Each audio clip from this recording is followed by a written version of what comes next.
Muy buenas tardes a todos. Reciban un cordial saludo acá desde Promidad. Les agradezco si me confirman que me están escuchando. Ok. Muy buenas tardes. Reciban un cordial saludo acá desde Promidad. Agradecerles pues que estén acá con nosotros en este curso de Python. Un curso de 8 semanas que iniciamos el día de hoy. Gracias Ronnie. Gracias compañeros. Bueno, entonces, muchas gracias a todos los que ahí me escuchan.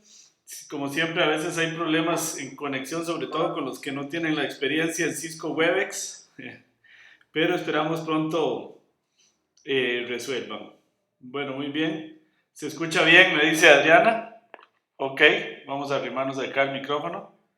Bueno, muy bien. Entonces vamos a dar inicio hablando un poco de la logística del curso y luego iniciamos ya con la lección número 1. Vamos a cerrar acá para iniciar la clase. Les agradezco como siempre pues que mantengan sus micrófonos cerrados para que no se nos meta feedback, también sus cámaras cerradas y que las preguntas las hagan a través del chat de Cisco Webex preferiblemente.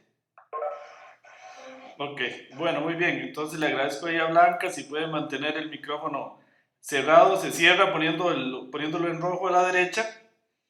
Tenemos una muy buena asistencia. Muchísimas gracias. Bueno, muy bien. Entonces vamos a dar inicio a la clase del día de hoy. Empezando hablando del curso. Bueno, muy bien. Lo primero que les quiero decir es que, bueno, este curso, les voy a compartir aquí el programa. Primero, para empezar a hablar sobre el programa del curso y explicarles un poquito de qué se trata. Bueno, muy bien.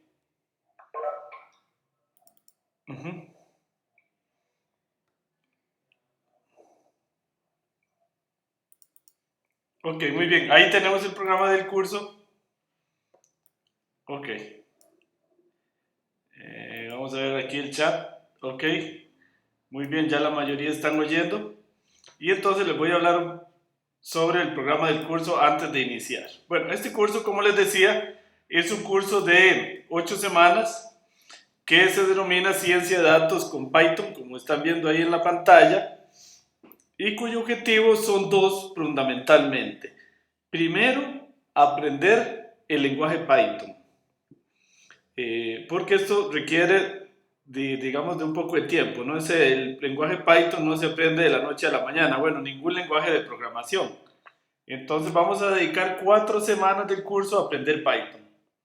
Y luego 4 semanas del curso a aprender a hacer métodos exploratorios, métodos predictivos con Python. Esa es la idea. Bueno, entonces les voy a mostrar el programa aquí directamente, el contenido. Hoy vamos a ver una introducción a Python. Vamos a hablar un poco de la disyuntiva Python 2, Python 3. Vamos a ver cómo se instalan las librerías de Python. Luego,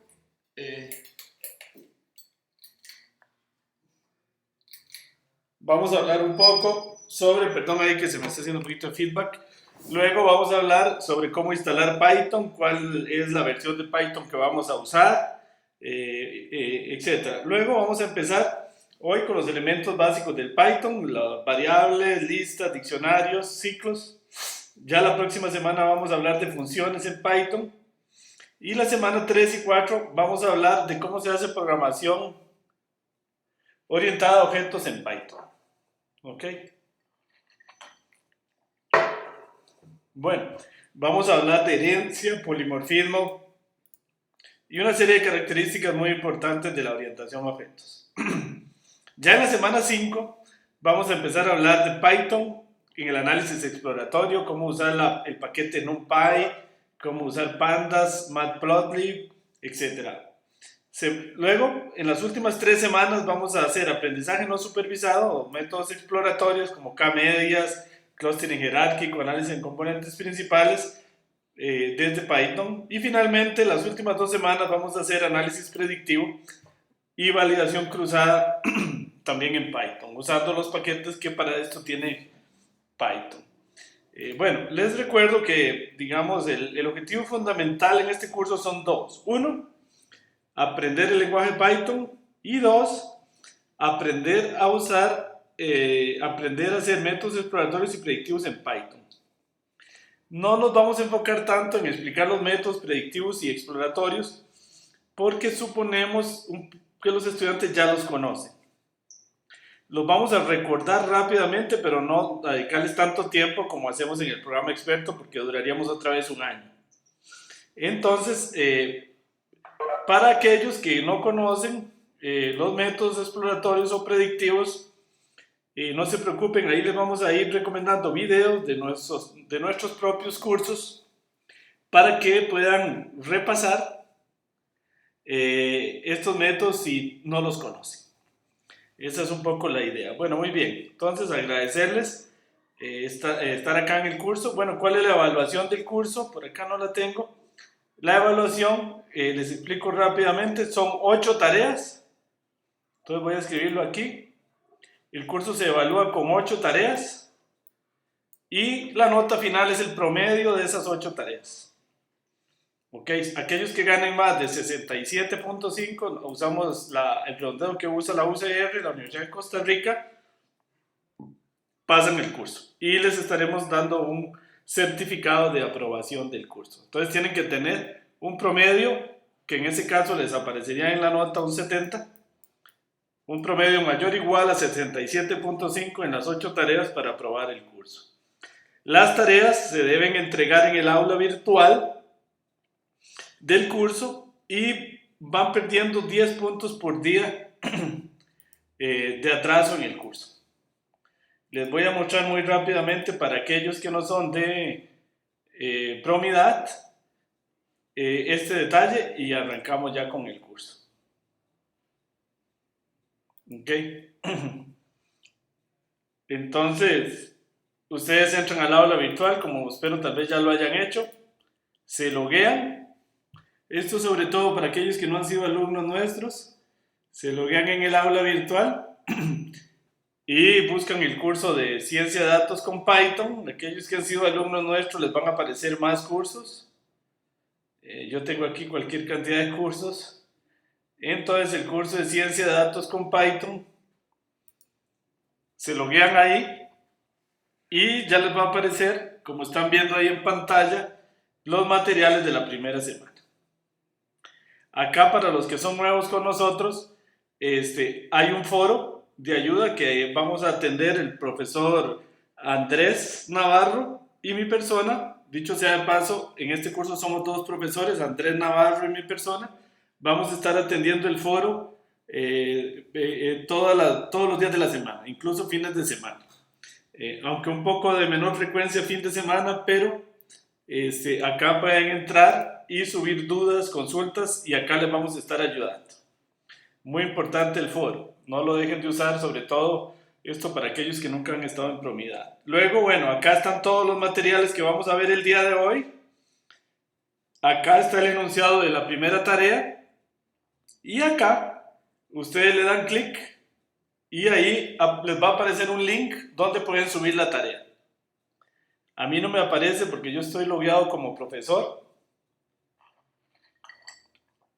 pero ahí es muy fácil, les aparece un link para subir la tarea. Ok, bueno, muy bien. Eso es importante. Otra característica importante es que acá, perdón, mañana, más o menos mañana, al transcurso de la mañana, va a aparecer un video con la clase de hoy en alta definición, Dios primero. Acá ya tienen un video, pero es un video que les colocamos aquí de cómo hacer documentos autorreproducibles en R, porque como vamos a ver más adelante desde RStudio, uno puede hacer documentos autorreproducibles usando Python de manera completamente similar a como se hace en R.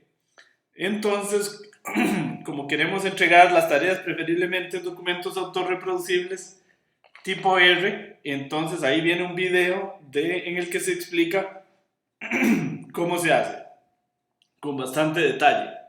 Está orientado a R, pero se hace exactamente igual con Python. Más adelante les voy a mostrar un poquitito. Muy bien, ese es este video. Mañana va a aparecer acá otro video con la clase del día de hoy. Muy bien, entonces si tienen alguna pregunta hasta ahí, pues con muchísimo gusto de las cuestiones logísticas del curso, con mucho gusto, antes de iniciar la clase. Ok, bueno, lo más importante acá es decirles que no dejen de aprovechar el foro. Cualquier duda que tengan se tramita a través del foro, no es a través de correos electrónicos. La ventaja del foro es que si ustedes postean una duda y nosotros la aclaramos, ahí todos van a poder aprovechar la duda y la respuesta. Entonces es muy importante.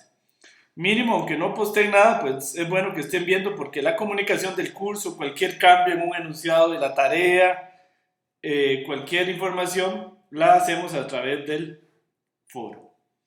Entonces les agradezco muchísimo ahí si están viendo el foro constantemente durante la semana. Bueno, muy bien. Entonces vamos a iniciar la clase del día de hoy.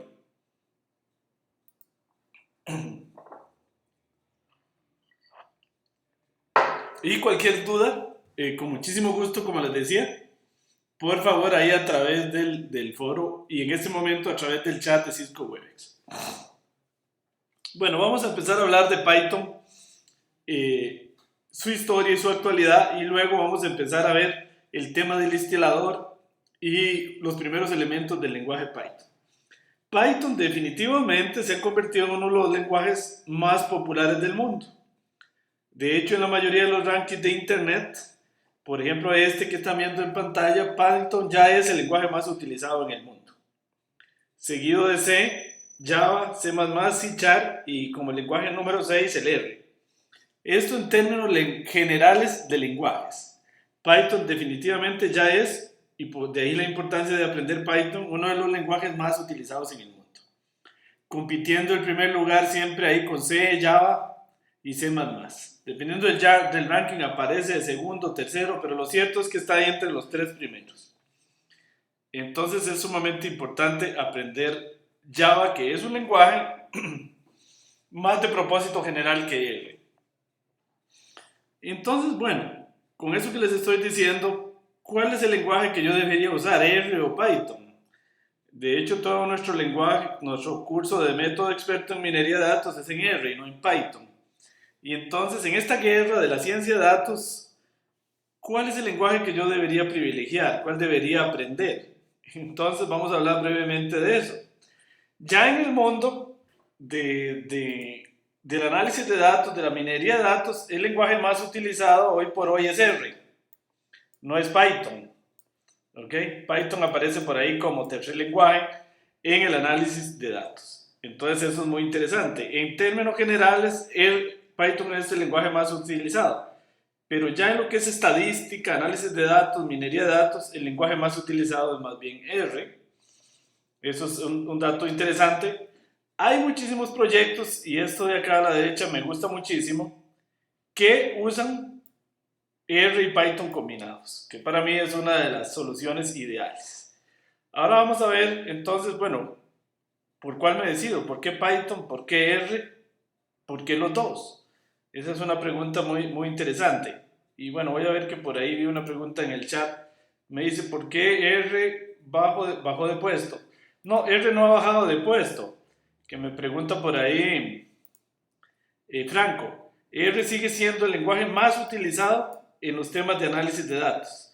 Bajó de puesto acá sí como lenguaje de propósito general, ya como lenguaje considerando todos los lenguajes, no solo los lenguajes de análisis de datos, porque Python es usado para desarrollo general. Python no es solamente utilizado para análisis de datos o minería de datos. También Python es muy usado para aprender programación. Por ejemplo, acá en el TEC, en el Instituto Tecnológico de Costa Rica, los estudiantes de computación aprenden a programar en Python.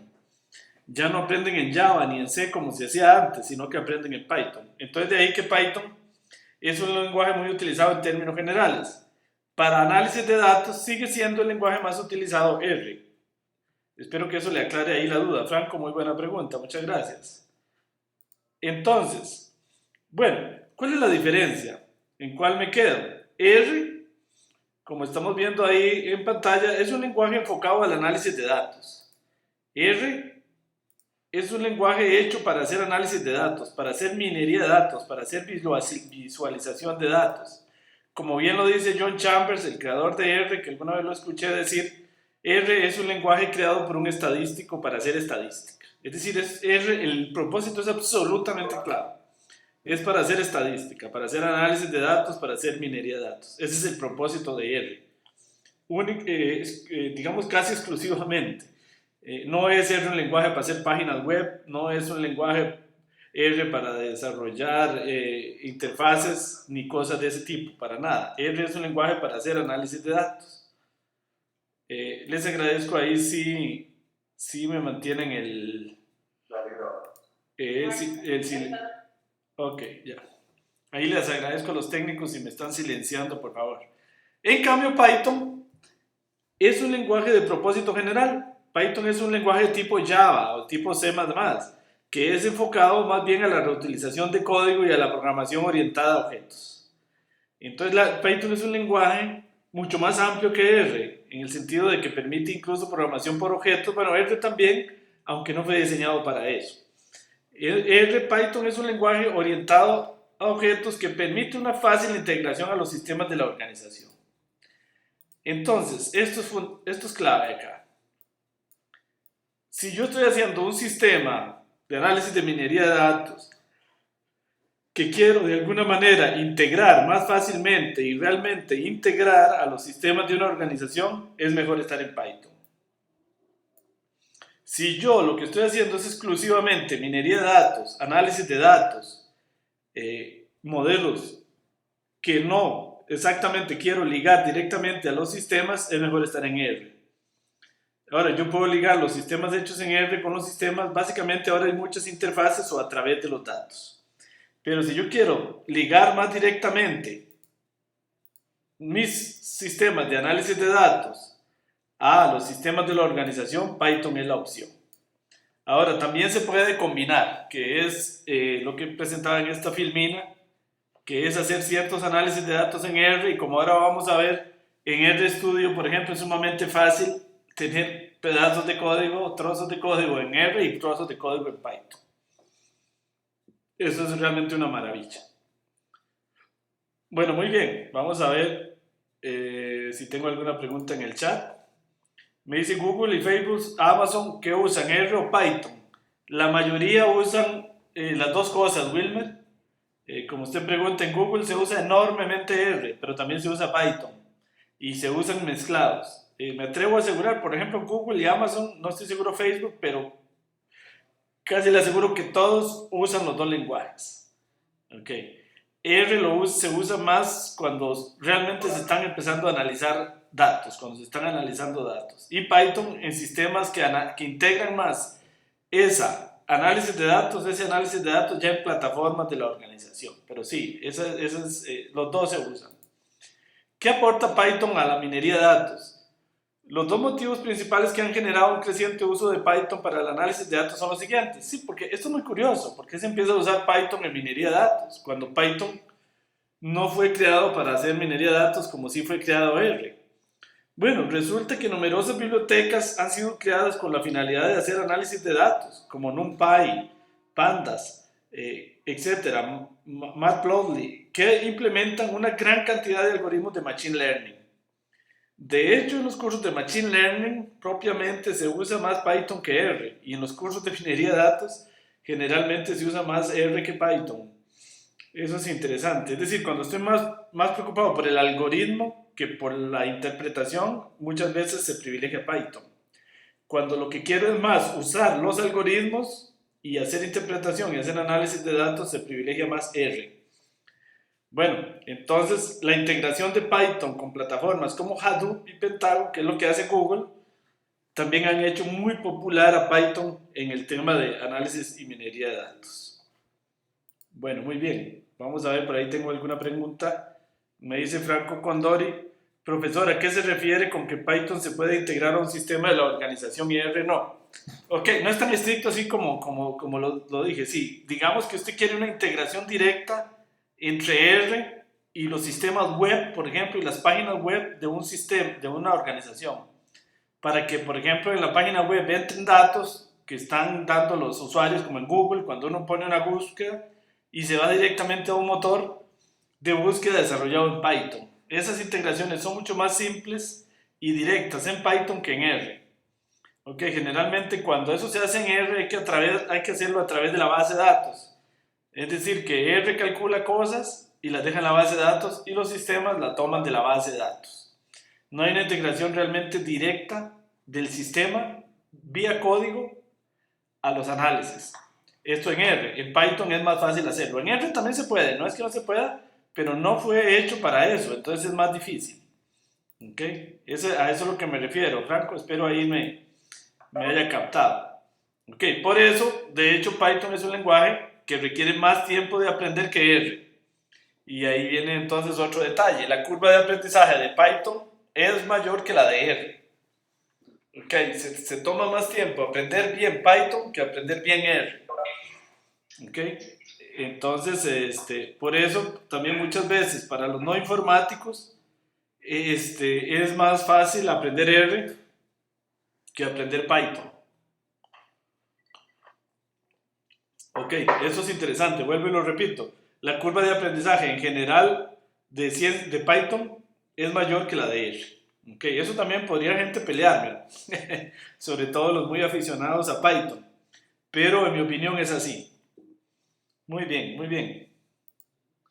Bueno, el creador de Python, aquí lo tenemos, el Guido van Rossum, un holandés que realmente crea Python allá por finales de los 80 y Python se crea muy enfocado al aprendizaje de la programación. Guido van Rossum yo creo que estaba más pensando en un lenguaje para aprender programación y nunca se imaginó que iba a llegar a ser el lenguaje más popular del mundo.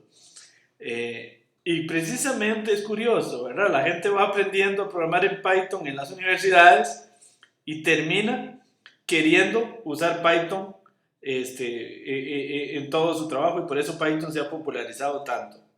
¿Ok? Entonces Van Rosen es el autor principal de Python y esto es muy importante. Sigue generando un rol principal en la comunidad de Python.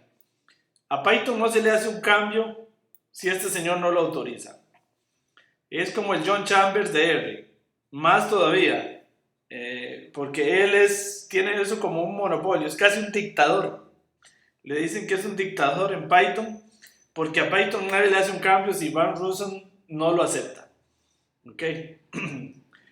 Más o menos el rol de John Chambers en R, pero no, John Chambers no tiene un rol tan de dictador, porque en el CRAN hay un comité central de varias personas que son los que deciden qué se cambia o qué se integra o qué no se integra a R. En Python es este señor el que decide todo. Entonces tenemos ahí un dictador de Python. Bueno, muy bien. Voy a ver una pregunta aquí en el chat. Me dice Ronnie, profe, me parece haber leído que Python también se usa para escribir chatbots. Sí lo he escuchado también. No, en realidad nunca he trabajado en esa parte, pero en efecto, Python se usa más también para crear, en general, sistemas de minería de datos automatizados. Se usa más Python que R, precisamente porque es un lenguaje que da mayor poder para hacer ya ese tipo de cosas más computacionales que estadísticas. Porque digamos, ya cuando yo tengo un modelo de minería de datos y lo quiero automatizar, se convierte eso más en un problema computacional que en un problema estadístico. Entonces ahí es donde Python surge y es mejor que R. Aquí hay una cosa muy interesante. ¿Cuál Python uso? ¿Python 2 o Python 3? Resulta, esto es una cosa muy importante. Resulta que el Python 2 llegó sobre todo al 2.7 y de pronto brincó al 3. Pero el Python 3 no es compatible con un montón de cosas del Python 2, especialmente el 2.7. Entonces hubo mucha gente que nunca se quiso cambiar de Python 2.7. Entonces el Python 2.7 siguió evolucionando solo. Perdón. El Python 2.7 siguió evolucionando, por ejemplo, el 2.7.1. Y hay mucha gente que sigue trabajando en Python 2. Y por su lado, perdón ahí que me está jugando malas pasadas el mouse. Por su lado, el Python 3 también sigue su evolución. Y hay gente que opina que en algún momento van a ser dos lenguajes.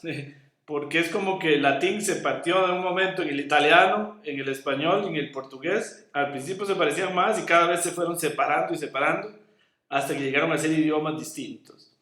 Entonces eso es una gran disyuntiva. Hay mucha gente que sigue programando en Python 2 y otra en Python 3 y no son completamente compatibles. Algo que está en Python 2 no corre en Python 3 necesariamente. Y al revés tampoco, lo cual es muy raro. La mayoría de los lenguajes en la versión más reciente corre todos los de las versiones anteriores. No pasa en Python. Ahora, ¿con cuál Python nos vamos a quedar nosotros en este curso? Con Python 3. ¿Por qué con Python 3? Bueno, porque es el que en este momento recibe más desarrollo y porque si vamos a aprender, pues aprendemos el 3 mejor. Y porque en Python 3 la mayoría de los paquetes de las bibliotecas que se han hecho para minería de datos son para Python 3. Ok, y todas las que había para Python 2 se han recompilado y se han recodificado para que corran bien en Python 3. Entonces la decisión acá es usar Python 3. Ok, eso es muy importante. Vamos a ver, por ahí tengo alguna pregunta. Me dice Benny, ¿por qué se separaron inicialmente? Se separaron porque Van Rosen decide hacer Python 3 y él decide agregarle, hacer unos cambios como groseros, digamos entre comillas, fuertes, que hizo que Python 3 no fuera compatible con Python 2. Y él lo decidió dictatorialmente y hay alguna gente que dijo, no me gusta eso, yo sigo programando en Python 2. Entonces, ahí es donde nace esa división curiosa. Y entonces sigue el Python 2.7, sobre todo, es el que sigue usándose mucho, y el Python 3. Entonces ahí es donde surge esa división. Bueno, ahí les explico en detalle lo que les dije anteriormente. Entonces vamos a seguir usando en este curso Python 3. Ok, ¿qué debemos instalar para poder seguir este curso? Bueno, lo primero que debemos instalar es el Anaconda. Ya vuelvo para atrás, nosotros vamos a usar el Anaconda, que es un GUI, una interfaz gráfica para Python. La pueden instalar en esta dirección que viene aquí. Ahora les muestro Anaconda. Y en Anaconda vienen una serie de cosas. Vamos a instalar la versión 3.6. Es la que estamos usando nosotros acá. Vean, aquí pueden bajar la 2.7. Nosotros vamos a usar la 3.6. Ok. Luego de Anaconda vamos a usar sobre todo IPy y Spider. Ahora vamos a ver qué es Spider. IPy es un centro de cálculo de Python. Ahora lo vamos a ver qué es este. Y vamos a usar Spider, que es como decir un RStudio para los que vienen de R, en donde yo puedo programar. ¿Ok? Entonces vamos a usar Spider. Este es Spider, que es una interfaz muy similar a RStudio, que ahora vamos a ver dentro de un ratito. Luego, sobre Spider vamos a requerir los siguientes paquetes que vamos a usar en este curso, que son el scikit-learn, NumPy, ICPy, Matplotlib, Python, Pandas, Jupyter, Notebook y Spider, que ya les mostré. Ok.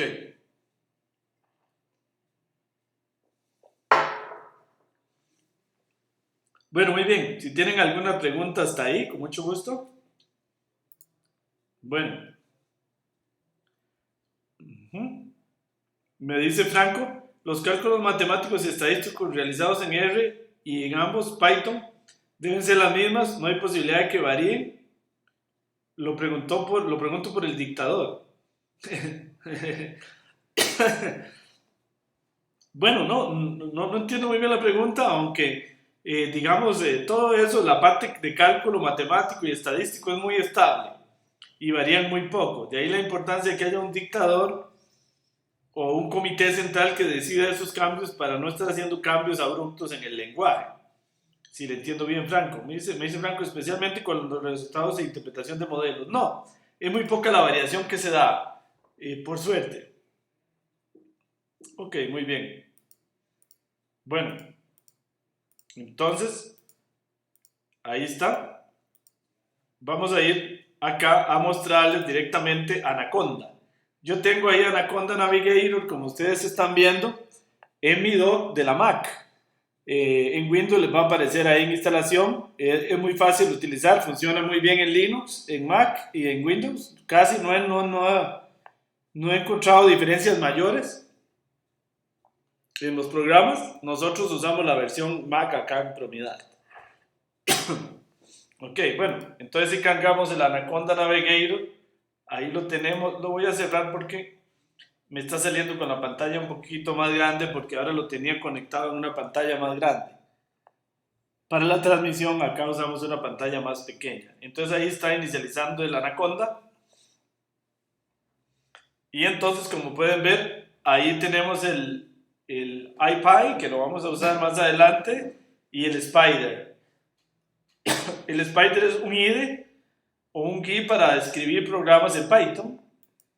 Y entonces lo vamos a cargar aquí, dándole clic al botón Launch, y cargamos el Spider. Ahí estamos cargando Spider. Ok, ahí lo están viendo. Ok. Bueno, acá como ustedes están viendo, vamos a ver un script. Aquí básicamente en Spider lo que se escribe es un script, igual que en R, nada más que aquí no es extensión .r, sino es extensión py o pi,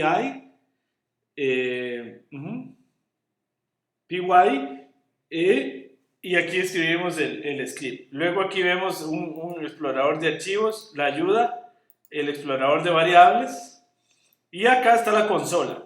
Acá empiezan a salir las salidas, valga la redundancia, del IPython, de los cálculos. Ok, vamos a ver. Ok, acá en el aula virtual, volviendo al aula virtual, está la presentación y todo el código Python que les voy a explicar más tarde y el código autorreproducible de lo que vamos a ver hoy. Si yo cargo aquí, puedo ver un documento autorreproducible hecho en RStudio, pero pero con códigos Python. Ahora les voy a explicar cómo se hace. Muy rápidamente. Perdón que estoy un poquito afectado de la garganta. Bueno, eso todo lo pueden bajar de acá. Bueno, vamos a ver que ahí tengo alguna pregunta. Me dice Wilmer, si generamos un modelo en R y Python, los resultados serían los mismos si consideramos los mismos datos. No, no siempre, Wilmer. Buena pregunta, Wilmer. Deberían ser muy similares, pero no siempre van a dar exactamente igual, porque puede ser que el algoritmo que está implementado internamente no sea exactamente el mismo. A veces algún detalle de la implementación puede hacer que cambie un poquito el resultado, pero no tiene por qué ser exactamente igual el resultado, Wilmer. Sí se va a parecer mucho, pero no necesariamente es igual. Es una buena pregunta, Wilmer, le agradezco esa pregunta, es una pregunta muy interesante. No esperen que dé exactamente igual, no necesariamente. Bueno, muy bien. Entonces voy a empezar a explicarles acá. Vamos a empezar con los elementos más básicos de Python.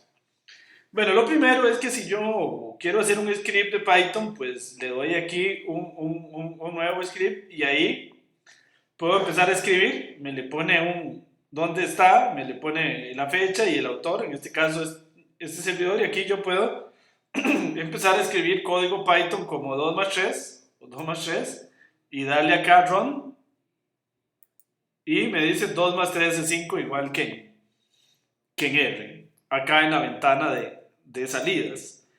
Y si aquí pongo x igual 2 y lo evalúo, ya en el explorador de variables tengo x que va a ser de tipo entero y vale 2.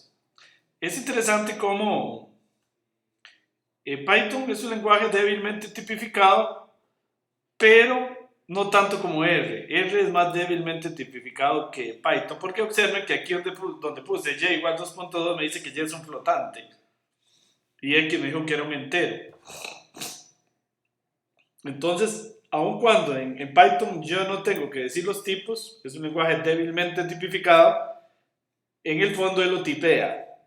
¿Okay? Y entonces en eso es más débil la tipificación de R que la de Python. Muy bien. Muy bien, me dice por ahí, ¿se usa el igual para asignar variables? Sí, ven, se usa el igual, no se usa la flecha como R. Disculpen ahí los que no son seguidores de R, la mayoría aquí hemos hecho cursos de R acá en Promidad y entonces han hecho cursos de R en Promidad, entonces vamos comparando un poquito. Bueno, entonces voy a explicarles acá algunos códigos. Muy bien. Vamos a empezar con el programa clásico. Voy a empezar a explicar directamente aquí del script. Y más adelante me voy a ir y las próximas clases, sobre todo, ya un autorreproducible, que es más fácil para explicar la clase en donde está el código y está la salida. Entonces, un primer programa que se llama print, el programa clásico Hola Mundo, yo le pongo print Hola Mundo, lo puedo seleccionar acá y le doy run en este botón negrito que ejecuta la línea en donde está el cursor o el código seleccionado y entonces aquí Python me imprime Hola Mundo. Entonces en Python se usa mucho print, estar imprimiendo, valga la redundancia, con el comando print. Ok, entonces vamos a hablar de variables y string en Python. En efecto, como me preguntaba por ahí, creo que Bernie, sí, él igual se usa para asignación. Y entonces aquí le estoy asignando un string a la variable mensaje que se llama hola mundo de Python. Eso es una hilera y después le puedo decir print mensaje y como ustedes ven acá me imprime el mensaje hola mundo de Python. ¿Ok? Aquí estoy asignando otro string que se llama nombre y le voy a poner Luis Pérez y le digo print nombre.title. Esto es muy importante. Acá empieza una diferencia muy interesante de Python sobre R y es que Python es un lenguaje orientado a objetos. En la tercera y cuarta clase vamos a hablar mucho más a fondo de eso. Pero quiere decir que cuando yo declaro un string como nombre, no estoy declarando un string como en un lenguaje tal tipo C o tipo R, sino estoy declarando un objeto que tiene métodos. En orientación a objetos, un método es lo que equivalentemente en R es, digamos, una función. Y entonces ya los objetos de Python tienen métodos preprogramados.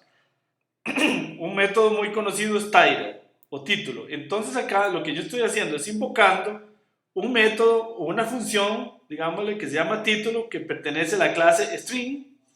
Y entonces yo le digo a esta instancia de la clase string que se llama nombre, le digo nombre, llame al método, imprimir el título.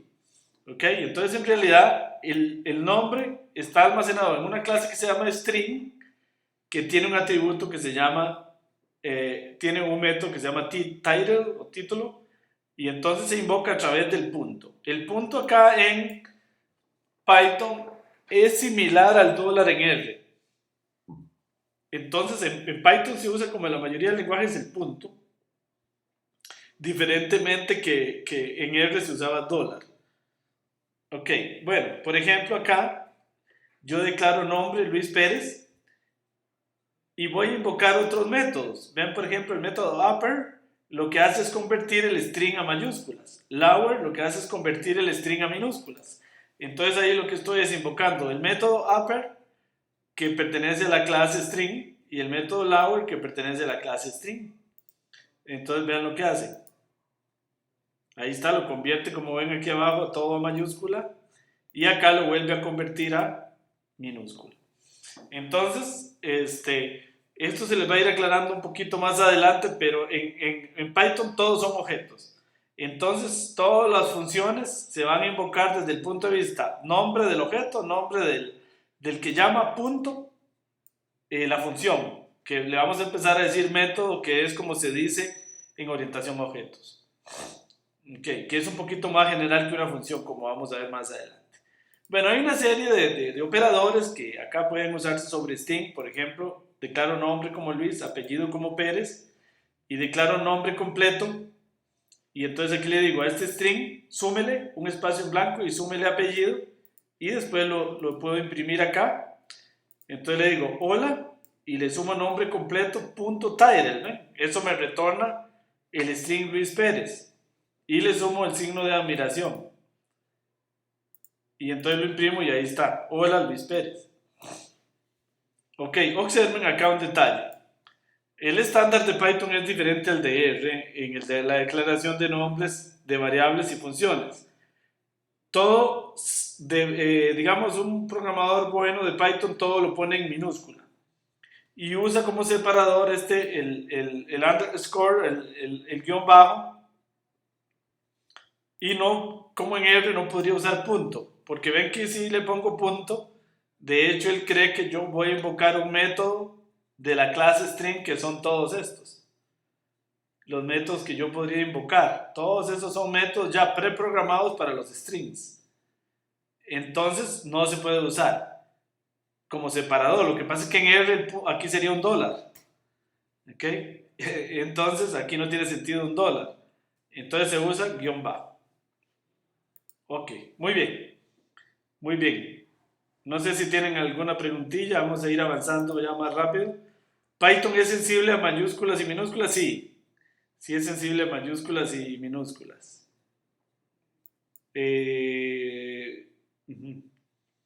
Ok, porque si yo le pongo print, vamos a ver, esta versión sinceramente no lo había probado. Para no mentirle, print mensaje sí, no sabe qué es mensaje. En general el lenguaje Python siempre ha sido sensible a mayúsculas y minúsculas, pero uno no sabe, a veces el dictador tal vez lo haya cambiado. Entonces sí, es sensible a mayúsculas y minúsculas. ¿Ok? El cambio de línea en Python es igual que en C, Java, en R es un /n. Con eso, por ejemplo, aquí me quedan lenguajes, Python, C, JavaScript, hago cambios de línea. Eliminando espacios en blanco, los string tienen un método que se llama rstrip y lstrip y strip, que eliminan estos blancos. Ok, ¿cómo se está viendo acá en pantalla? Bueno, ahí ustedes en el aula virtual tienen esos scripts y los pueden correr en su casa poco a poco. Ven que aquí me va quedando todo el inspector de variables, todas las variables que he declarado hasta ahora. Y me va diciendo el tipo, ven, estos son strings. Esto es del tipo, es un objeto de tipo entero, un objeto de tipo float, un objeto de tipo string. Bueno, vamos a hablar de números en Python. Entonces yo puedo hacer números enteros, como siempre, digamos 2 más 3. Puedo hacer operaciones 2, 3 menos 2, 2 por 3, 3 dividido entre 2. Este quiere decir 2, 3 a la 2. Como era en Fortran, 3 a la 2. O 3 a la 200. Ahí ustedes se pueden dar cuenta que Python no es ningún lenguaje de juguete. Él permite manejar a alta precisión y números de tamaños enormes. No olvidar, como en cualquier lenguaje, la precedencia. ¿Okay? Python prefiere la multiplicación y luego la suma, como en cualquier lenguaje. Si quiero hacerlo diferente, tengo que ponerle paréntesis. Y obviamente, pues los resultados no son los mismos. Podemos tener números reales o flotantes, como ven, si yo declaro punto, con punto el número es flotante, como la y que hice antes. Y si declaro sin punto, él lo toma como entero. Ven que entonces Python es un poco más tipado que R. Él implícitamente tipa los datos. Entonces aquí puedo hacer operaciones de números reales, igual que las de los números enteros. Ok, acá un código, observen que aquí dice este código da error. Ok, ¿por qué este código da error? Voy a declarar edad 23, es un entero, que se me hizo edad, acá está. Y voy a imprimir el mensaje igual feliz más edad más aniversario, y aquí me da un error. Claro, porque me dice más bstring. Este edad es un entero, debería ser un string. Y ahí nos damos cuenta que Python es relativamente tipado, porque no lo hace automáticamente. Entonces, si yo quiero que eso tenga sentido, tengo que usar str edad para convertir edad en un string.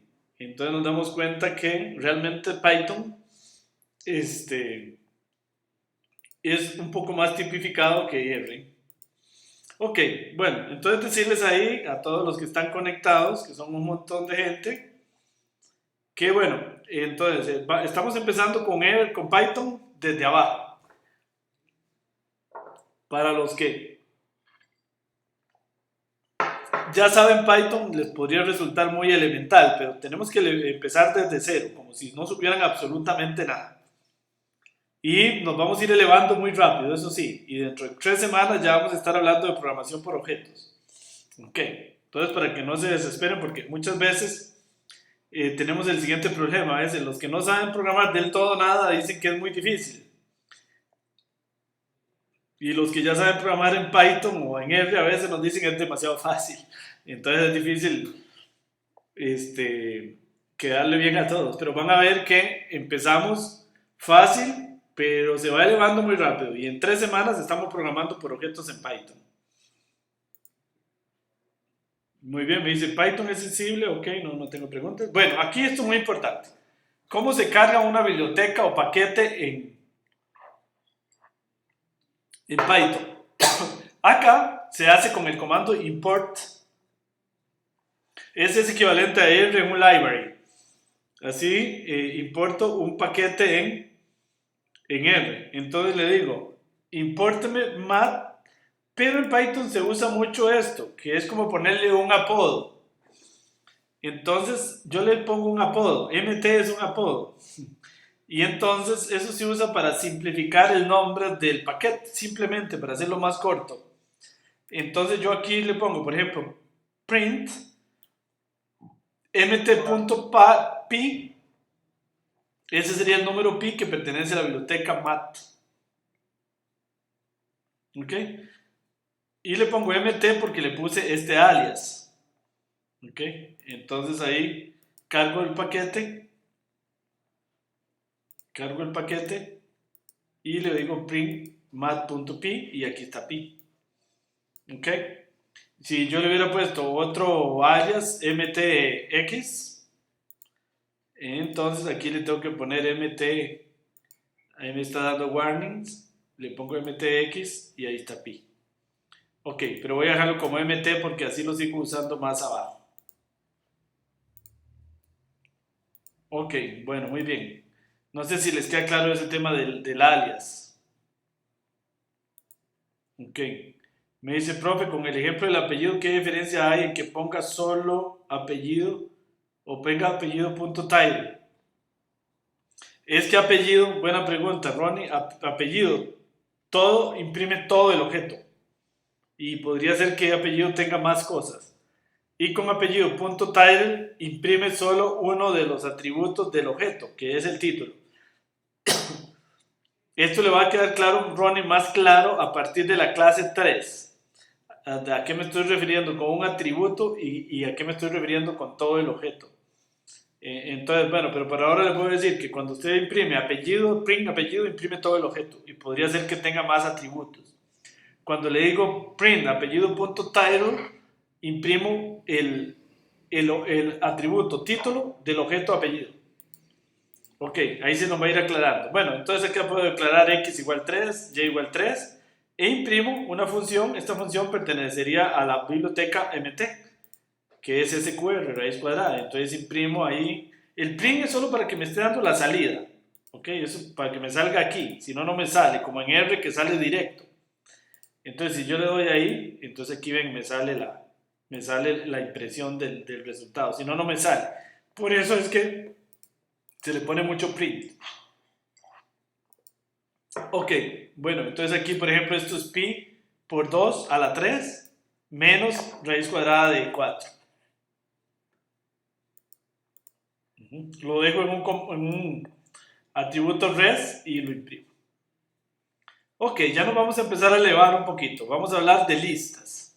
En Python se trabaja mucho con listas, igual que en R. Se trabaja con vectores, se trabaja con matrices, se trabaja con diccionarios. Y todo esto tiene su punto de vista interesante. Por ejemplo, acá, una lista en Python se hace con paréntesis cuadrados. No con list como se hace en R, sino con solo que ponga paréntesis cuadrados es una lista. Y si pone paréntesis redondos es un vector. Ahora vean qué interesante. Bueno, ahí declaro esa lista que es bicicletas 3 Candanole Readline Specialized. Bueno, imprimo acá. Mi bicicleta fue una bicicleta sub0.title. Y vean que si le doy print message, me imprime una trek. Lo que pasa aquí es que, muy importante, en Python todo se empieza a contar de cero. Igual que en C. Los que fueron programadores de C, eso les molestaba, a mí también. Pero bueno, Python es igual. Todo empieza en cero, como en Europa. Por eso lo diseñó un europeo. Y no en uno como en América. Entonces este es la entrada 0, la entrada 1, la entrada 2 y la entrada 3. Y eso causa confusión. Igual en los vectores y las matrices. Todo empieza en 0, 0. Y no en 1, 1 como estamos acostumbrados en R, por ejemplo. Ok, entonces la posición 2 es la posición 3. A lo que uno está acostumbrado usualmente. Vean que si le pido la posición 2, me imprime red line. Que en realidad si contamos es la posición 3. Pero es la posición 2 porque aquí se empieza a contar en 0. 0, 1, 2. Eso importantísimo de ahora en adelante. Entonces, todos los vectores, matrices, listas, diccionarios, todo empieza las entradas contándose en 0.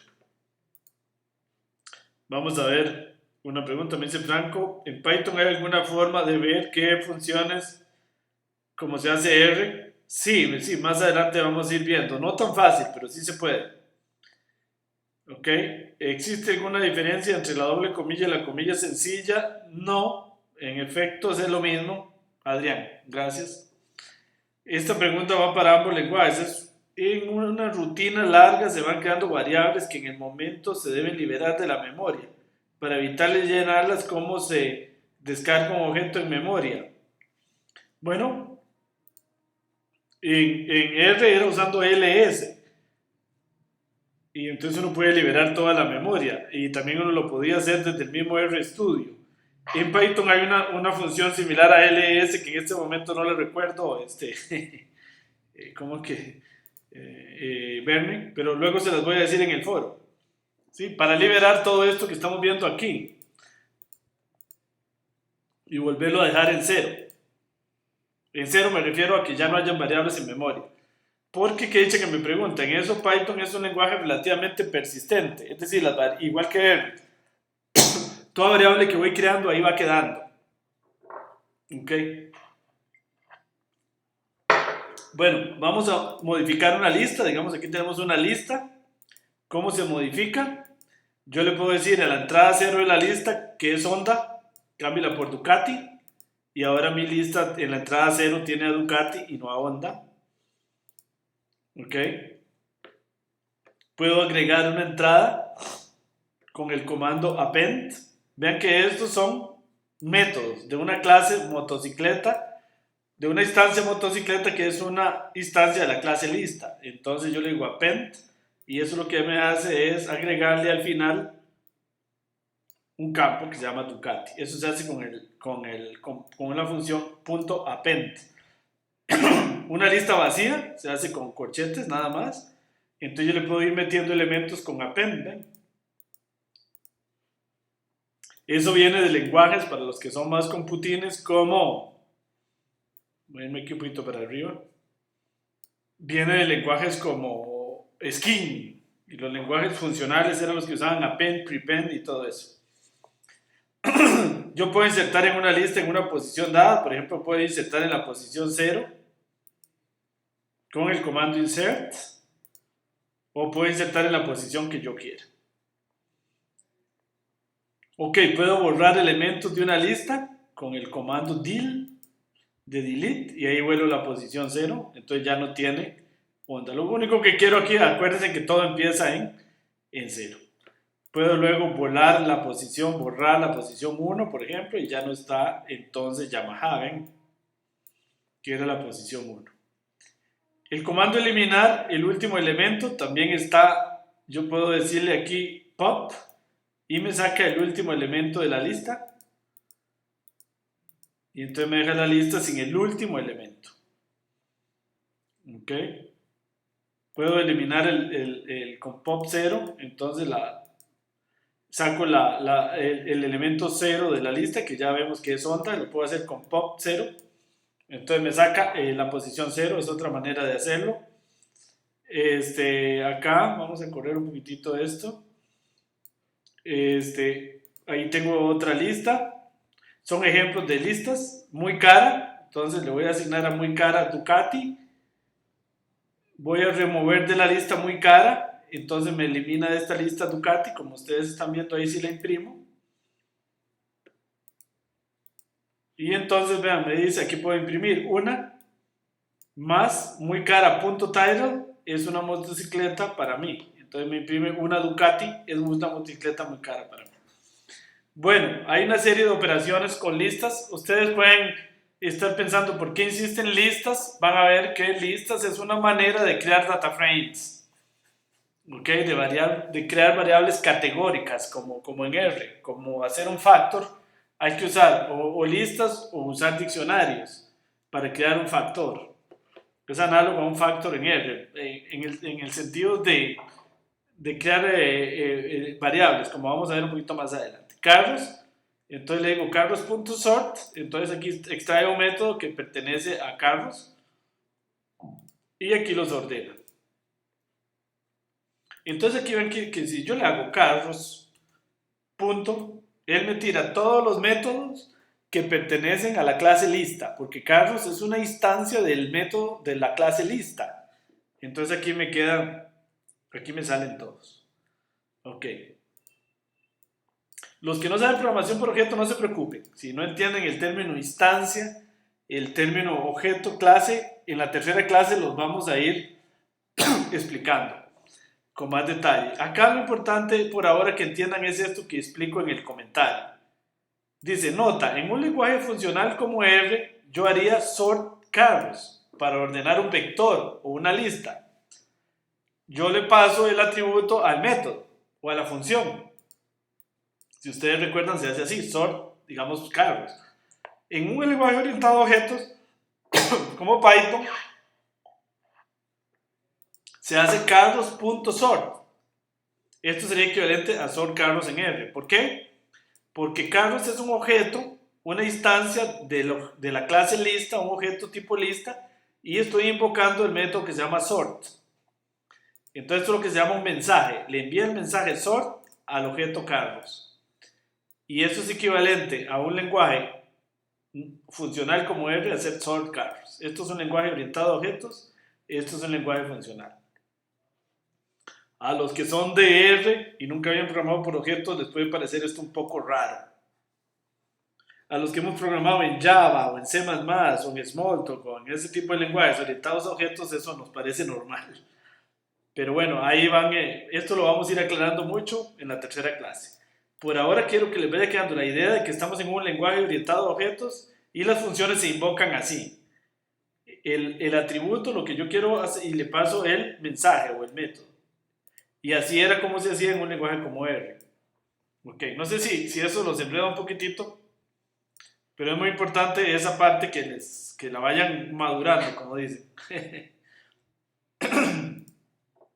Ok,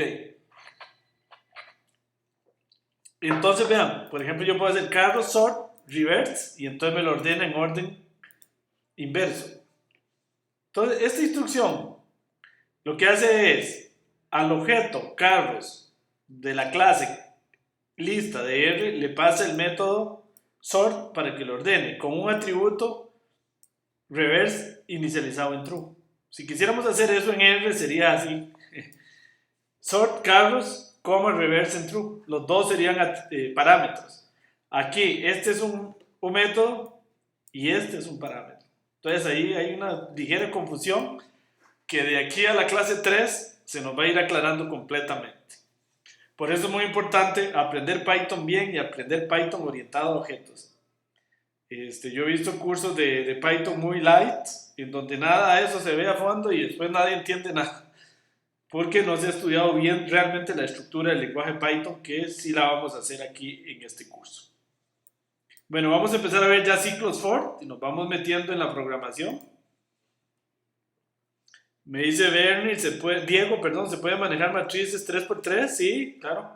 Y del tamaño que sea. Más adelante vemos un poquito de matrices y de data frames en Python. Ya vamos a llegar un poquito a eso. Ok, ¿qué hora es? 7 y 7.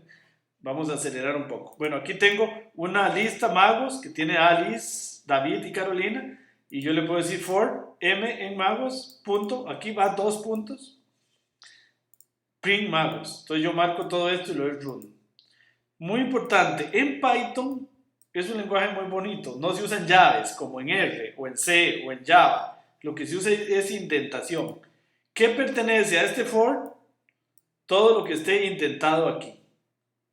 Entonces, por ejemplo, aquí, esto es el for. Aquí voy imprimiendo m.tile y fue un gran mago. Vean, entonces les voy a aclarar eso de la indentación con este otro ejemplo. Vean. Viene magos aquí. Inicializo i igual 1. Voy for m in magos, print m, i igual i más 1 y print i. Todo esto pertenece al for. ¿Por qué? Porque está indentado. Y este print ya no pertenece al for, porque está fuera de la indentación. Ay. Le hice algo raro. Entonces yo aquí marco este código y observen que todo esto lo repite 3 veces. 1, 2, 3, porque está dentro del ciclo, pero esta parte ya no está dentro del ciclo. ¿Ok? Entonces voy a silenciar aquí. Eso, para los que vienen de R, C++ o Java, habría que hacerlo así, una llave aquí, voy a echarlo a perder, ahí ya me empieza a marcar errores, y aquí una llave, ¿verdad? Ahí aunque no estuviera intentado, así, R sabe que esas 3 instrucciones son las que son del ciclo. Entonces, en Python no se ponen esas llaves, no se usan llaves. Entonces voy a darle aquí hondo, hondo, hondo, hondo, hondo, hondo para no echar a perder mi código. Ahí está. Entonces, ok, no sé si les quedó claro. Vean, estas 3 son parte del for.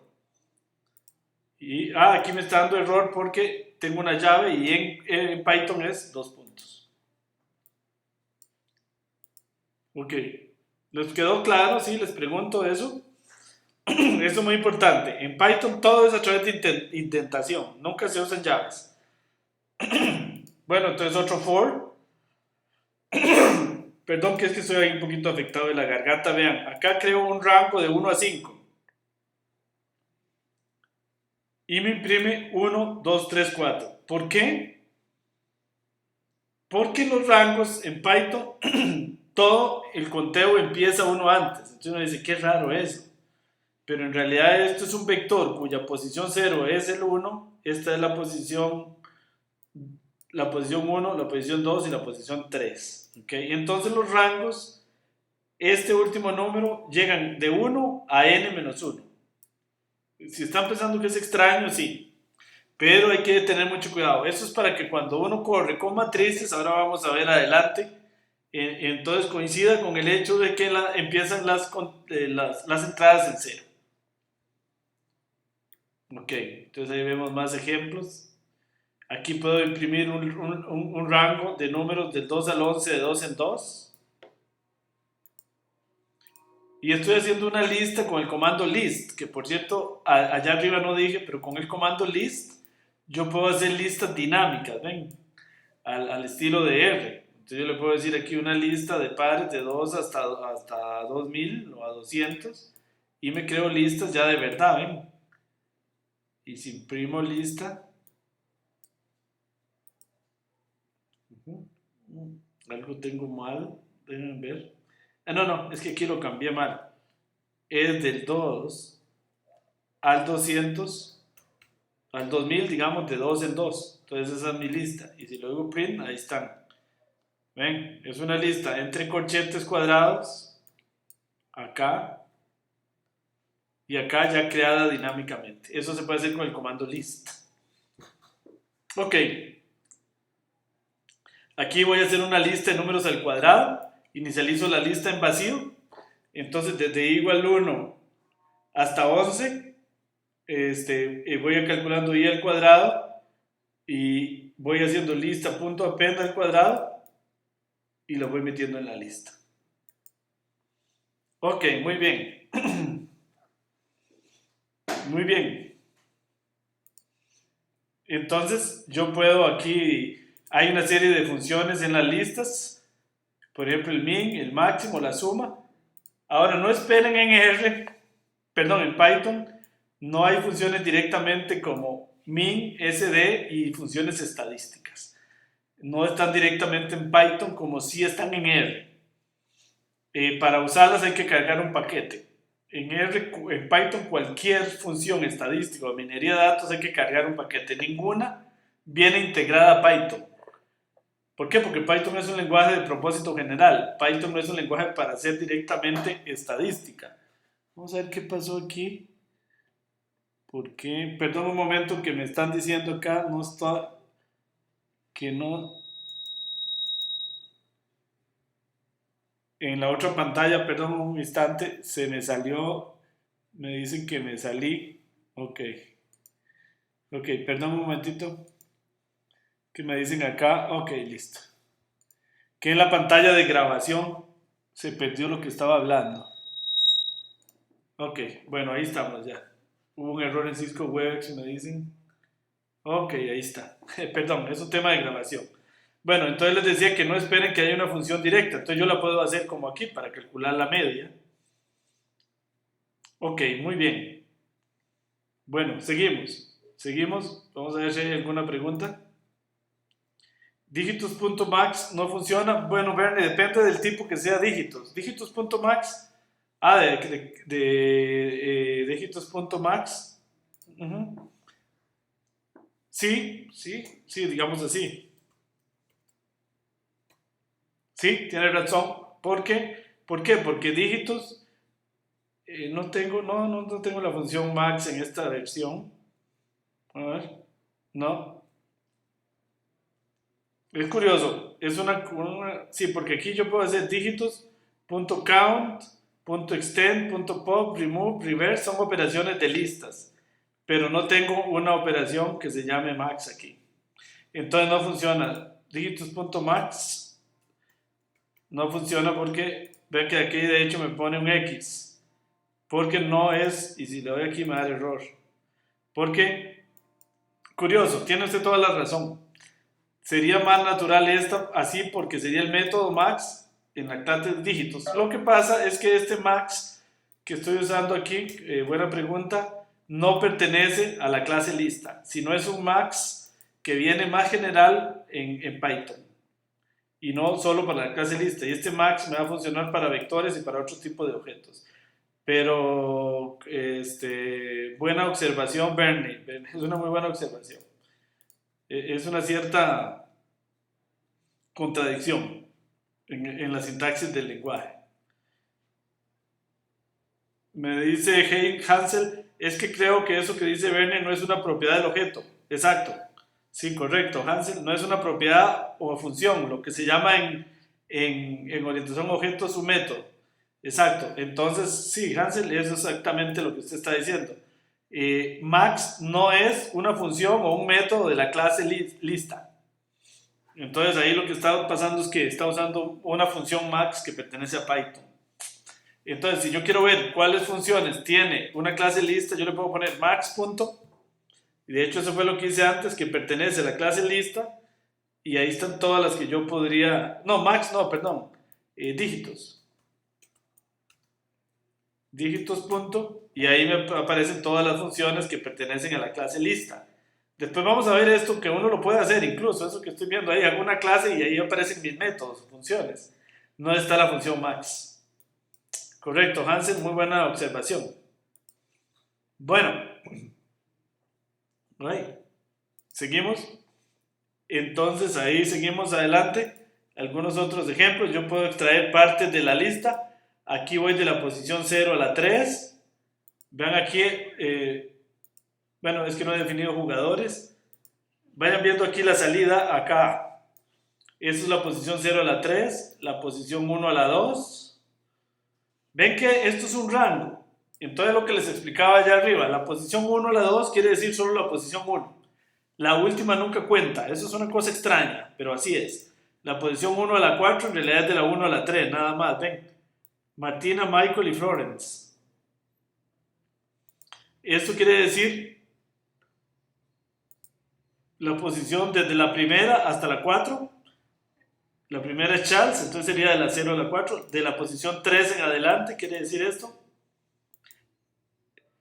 Aquí muy interesante. Esto en menos 3 no quiere decir para nada lo que quiere decir en R.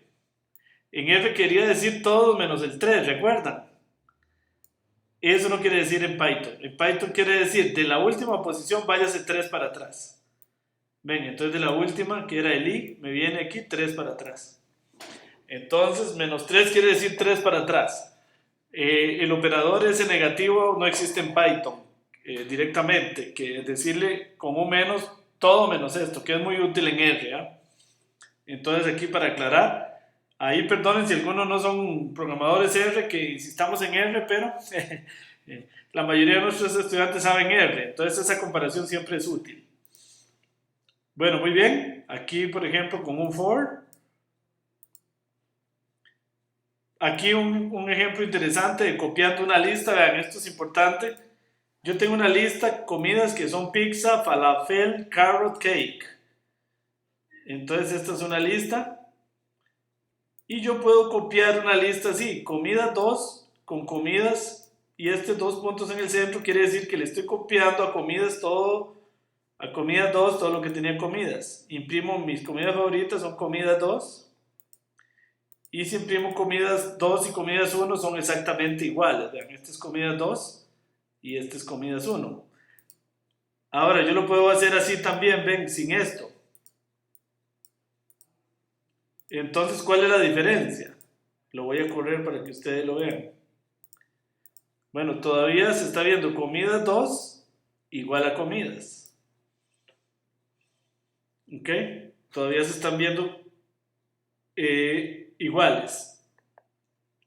La diferencia es la siguiente, vean. Digamos que yo declaro comidas 2 así. Comidas, se lo asigno y hago la copia con esto. Entonces, si yo le hago comidas.append y comidas2.append, pero aquí agrego cannoli y aquí ice cream, entonces vean lo que pasa.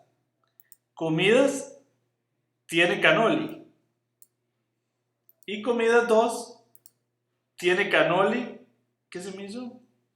Tiene ice cream. ¿Ok? Entonces, ¿qué es lo que pasa en este caso? Que comidas 2 y comidas son punteros o datos completamente diferentes. De hecho, aquí los puedo ver. Aquí tengo comidas y comidas 2. Entonces, vean que en un caso agregué cannoli y en otro lado ice cream. ¿Qué pasa si lo hago con una asignación sin eso. Acá, básicamente estoy haciendo lo que en programación se llama una asignación de punteros. Entonces vean, que cuando lo asigno así y le agrego algo a comidas, automáticamente se lo agrego a comida 2. Entonces vean, cuando imprimo comidas y comidas 2, ambas tienen cannoli y ice cream. ¿Qué pasa? Que cuando yo hago la asignación así con un igual, en realidad estoy definiendo, igualando los punteros. Eso es un término muy técnico en programación. Pero lo que quiere decir es que es la misma posición de memoria. Entonces, cuando altero comidas 2, altero comidas. Y cuando altero comidas, altero comidas 2. Y muchas veces uno no quiere que eso pase. Entonces, yo no quiero que eso pase y lo que quiero es tener una copia de la variable. Se hace así. Es decir, eso hace una copia de la variable. Y esto es un alias de la variable, visto de otra manera, para que no se enrede tanto. En el fondo de la misma variable. Entonces, cuando lo hago así, si altero comidas 2, altero comidas. Y si altero comidas, altero comidas 2, porque en el fondo son la misma cosa. Pero si lo hago así, comidas 2 es una copia de comidas, que tiene vida propia. No sé si me entienden. Espero que sí, si no ahí lo repasan. Es una sutileza importante del lenguaje. Python es más un lenguaje de programación que R. Entonces por eso tiene todo ese tipo de sutilezas curiosas. Bueno, listas que no cambian, tuplas. Estas listas que se ponen con paréntesis redondos son listas pero fijas, estáticas. ¿Qué quiere decir eso? Si yo las imprimo aquí y si yo quiero cambiar una entrada de esa lista, da error. Esos son como para definir, digámoslo así, en un lenguaje constantes. Lo que en Pascal era un const, o lo que en C era un define. O sea, yo defino una constante y entonces no la puedo alterar durante el programa. Eso a veces es útil en los lenguajes de programación. Cuando yo quiero definir un número que en todo el programa nadie me lo cambie. Ok. Vamos llegando entonces a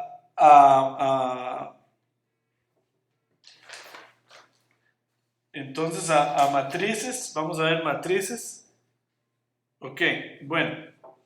Vamos a ver antes algunas preguntas aquí en el chat. Me dice Hansel, y mantiene el valor en la posición que se insertó.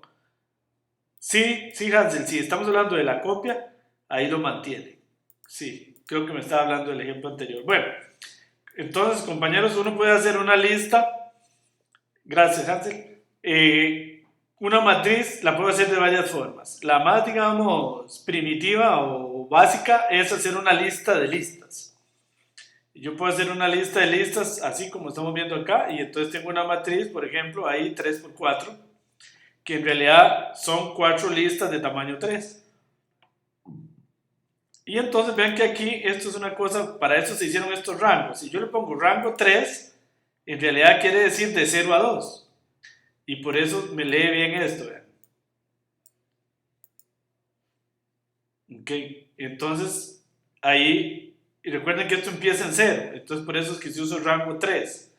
Para que no llegue al 3 sino del 0 al 2. Y eso es una forma de imprimir la matriz. ¿Ok? Bueno, muy bien. Yo tengo el comando length, que es como el lngt de R, me da la longitud de la matriz, en este caso de una lista. Len 0 sería la entrada, la primera entrada. Len del matriz 0 sería la longitud de la primera entrada, o sea, de esta. Entonces por eso es 3. Ok, entonces yo puedo hacer algo más general que es con len. Aquí para que el for no me dependa de un número fijo, sino del tamaño cualquiera que sea de la matriz. Yo puedo crear una matriz de forma más iterativa, más dinámica. Declaro n en 5, declaro m como una lista vacía y entonces for desde igual 1 hasta el rango de n, declaro una lista vacía para ir metiendo filas. Lo que voy a hacer es ir metiendo filas. Aquí relleno la fila y luego con esta la meto en la lista de listas y imprimo la matriz. Y ahí creo una matriz, creo que es 4x5 de toda llena de ceros. Ok, aquí hay otro ejemplo. Ok, Otra manera de hacer lo mismo. Y entonces básicamente aquí, por ejemplo, creo la matriz identidad. Y aquí voy a usar un if, que creo que no lo había usado y la próxima clase lo vamos a ver con más detalle. O más adelante, creo en esta clase. Entonces voy creando una matriz aquí, pero le pregunto, si i es igual a j, asigne un 1. Y si no, agréguele un 0. Este es el operador de comparación, igual que en R. O que en la mayoría de los lenguajes. Ok. Bueno, muy bien. Ahora, de esa manera, ustedes pueden estar pensando, y es cierto que es un poco tiesa, decimos aquí en Costa Rica, de hacer una matriz. Pero para eso está el paquete o la biblioteca NumPy, del cual vamos a hablar más adelante. Entonces yo puedo importar NumPy con este comando import NumPy y aquí le pongo un alias que le voy a llamar np. Entonces con eso me carga el paquete. Entonces yo puedo hacer NumPy np.matrix y aquí me carga un método matrix de la clase np o del paquete np y le paso una lista de listas y me crea una matriz. Vean la diferencia, que esta ya sí es una matriz, ¿la ven? No es una lista de listas, sino ya es más verdaderamente una matriz. Y como había números flotantes, toda la creo de números flotantes. Y entonces ahora el tratamiento es similar al que se usaba con las otras listas, con la diferencia de que aquí puedo acceder a las entradas con MIJ y le asigno, igual ya con matrices como se hace normalmente. ¿Cuál es la ventaja con estas matrices de NumPy? Por ejemplo, aquí creo una matriz 3 por 3, aquí creo una matriz 3 por 1 y aquí las puedo multiplicar. Esto es una matriz 3 por 1, ¿ven? Esto para que coincidan los tamaños de la multiplicación de la matriz. Ok, NumPy, dicho sea de paso, tiene una serie de funciones, por ejemplo esta, para sacarle la raíz cuadrada a todos los elementos de la matriz. Y ahí sí estamos hablando de una matriz 3 por 3. Ok, bueno. Muy bien. Entonces, vamos a empezar a hablar ya para la última parte de la clase de diccionarios de datos y data frame en Python. Para hacer todo eso ocupamos el paquete pandas. Entonces voy a importar el paquete pandas y le voy a poner un apodo, un alias que se llame pd. Entonces, un diccionario se parece mucho a lo que en R era una lista. En realidad, un diccionario se hace con llaves, primera característica, y en realidad cada campo de la lista o del diccionario tiene un nombre. El primer campo aquí se va a llamar name, el segundo campo se va a llamar ciudad y el tercer campo se va a llamar, el segundo campo se va a llamar ciudad y el tercer campo se va a llamar edad. Para ser consistente voy a ponerle aquí nombre, que yo prefiero para los cursos programar en español para que quede claro qué es del lenguaje y qué es más bien de lo que yo estoy definiendo. Entonces, un primer atributo que se llama nombre, que es esta lista, un segundo atributo que se llama ciudad, que es esta lista, y un tercer atributo que se llama edad, que son esta lista. Estoy creando algo así como una lista de 3 campos. A esto se le llama en Python un diccionario, que básicamente puede ser una lista de objetos donde cada objeto tiene un nombre. Entonces, con pandas, yo puedo convertir este diccionario en un data frame. Y entonces le digo, datos pandas igual pd, que es el nombre del paquete, pandas.dataframe, datos, y eso me convierte a este diccionario en un data frame típico similar a los de R. Entonces si le digo print data frame, observen aquí está mi data frame. Tiene 3 variables, una que se llama edad, otra que se llama ciudad y otra que se llama nombre. Ok, entonces ese es el data frame. No tiene nombres de fila, se los puedo poner, pero aquí se llaman 0, 1, 2. Igual el data frame aquí empieza en 0. Si no le pongo nombres de columnas o nombres de variable, él empieza en 0 y no en 1 como en R. Ok, luego le puedo sacar info al data frame, que es muy similar al str de R. Me dice el tipo de cada una de las variables. El size, que es como el dim de R. El shape, no, el size es la cantidad de entradas. Perdón, ese no la tiene R, que en este caso son 9. El shape es la dimensión, que ese sí es como el dim de R. Y yo le puedo sacar, esto sería la fila 0, que es la primera fila. No, perdón, shape es una lista, ven, de 2 elementos, fija. Entonces, para sacarle el número de filas, le extraigo la entrada 0, y para sacarle el número de columnas, le extraigo la entrada 1. Otra manera de hacer un data frame es usando listas directamente y no diccionarios. Yo declaro una lista de listas aquí, que el primer campo es Alex, que tiene 10 años, el segundo es Bob, que tiene 12 años, y el tercero es Clark, que tiene 13 años. Entonces declaro con este data frame df, con la función data frame, le paso datos 2, que es esta lista de listas, y le paso aquí en columns nombres de las columnas. Y entonces eso me crea un data frame también, veanlo acá. Similar a los de R, pero utilizando listas de listas. Entonces acá está. Típicamente como se hace un data frame es un diccionario donde el primer campo es el primer factor o la primera variable y el segundo campo es el segundo factor, y aquí me queda el nombre de columna, y los nombres de fila se los puedo poner con el comando index. Este sería equivalente a lo que es en R un row names. Entonces vean que ahí ya me queda un data frame completo. Ven, ya tengo nombres de variables y tengo nombres de filas, y ahí ya tengo un data frame. Y a este data frame le puedo extraer partes, por ejemplo, con este 2, 4 le extraigo las filas 2 y 4, que en realidad son las 3, la 3 y 4, ¿verdad? Perdón, sí, esto es de la 2 a la 4 el rango, que en realidad son los 3 y 4, ¿verdad? No estoy enredado. Sí, porque esto empieza en 0. Ok, correcto. Bueno, le puedo traer la información, ahí entonces me da como un str. Puedo extraer un individuo usando el nombre del individuo, pero usando este comando lock.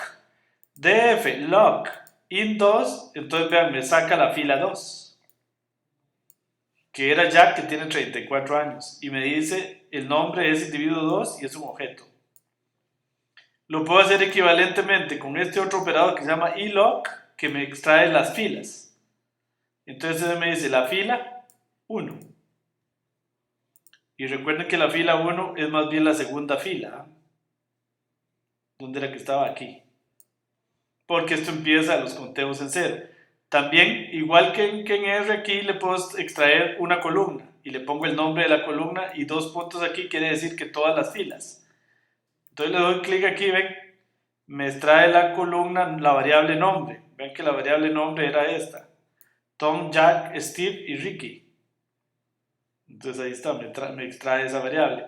Le puedo decir con este, tráigame los individuos 1 y 2, esto es bastante potente, que van del 1 al 2, más bien, del 2 al 3 de la variable nombre. Y ahí me extrae esa porción de la matriz. Muy bien. No sé si tienen alguna pregunta, no por ahora. Bueno, entonces vamos ahora a crear data frames a partir de un CSV. Ya vamos entrando en calor, porque lo que interesa es, lógicamente, no va uno a crear un data frame en la vida real así, ¿verdad? Esto lo hago para que ustedes sepan qué hay de fondo. Pero igual que en R, un data frame se crea a partir de un archivo CSV o de un Excel o de una base de datos. Para esto vamos a importar la biblioteca OS. No le voy a poner un apodo porque ya OS es muy pequeñito, perdón. Y aquí OS tiene operaciones muy importantes. Por ejemplo, este get CWD es el que me dice la carpeta actual. aquí está mi carpeta actual en Mac que se llama user/Oldemar Rodríguez. Yo puedo establecer mi carpeta de trabajo con os.chdir, que esa sería similar a lo que en R es un stwd. Le establezco el directorio de trabajo. Ahora va a ser users, Oldemar Rodríguez, Google Drive, MD Curso, datos. ¿Ok? Esa va a ser mi carpeta. Y si le doy print a la carpeta, ahí está. Entonces, vean qué importante. Acá ya puedo leer un archivo. ¿Cómo se lee un CSV? PD, que de la biblioteca Pandas, reads-CSV. Nombre del archivo. El ejemplo estudiantes es este archivo. Entonces me voy aquí, Google Drive. Ya está en la carpeta MD Curso, datos. Y está el ejemplo que los que ya son estudiantes de Prounidad ya se lo conocen de memoria, pero para aquellos que no son, les voy a poner ejemplo estudiantes, es este CSV. ¿Ok? Es un archivo CSV que está separado por punto y coma, el separador de espacios, y coma, el separador de decimales. Entonces, cuando yo hago la lectura acá, le digo que el delimitador, se llama aquí, es punto y coma, y el delimitador de decimales es coma, y que los índices van a empezar en 0 para que siga el estándar de Python. Ok, entonces le doy run aquí, imprimo estudiantes, y entonces aquí tengo mi famosa tabla de estudiantes que usamos en los cursos de Prounidad. Ahí tengo el CSV. Ok, muy bien. Ya de así ya tenemos datos para empezar a procesar.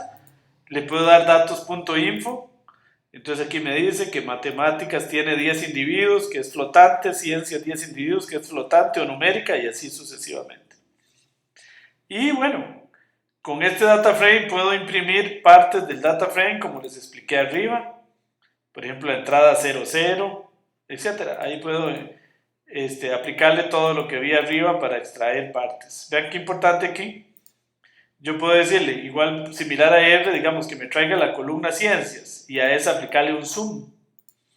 O aplicarle alguna función estadística directamente a una columna o a una fila. Ok, muy bien. Aquí traigo, vean qué bonito, la entrada Inés Ciencias. Entonces así que sé que Inés en Ciencias tiene un 9,2. Bueno, ahí sigo extrayendo porciones del data frame, ahí ustedes lo pueden ver.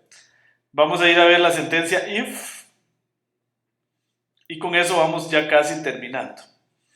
El if, recuerden que el operador de asignación es el igual y el operador de comparación es el doble igual.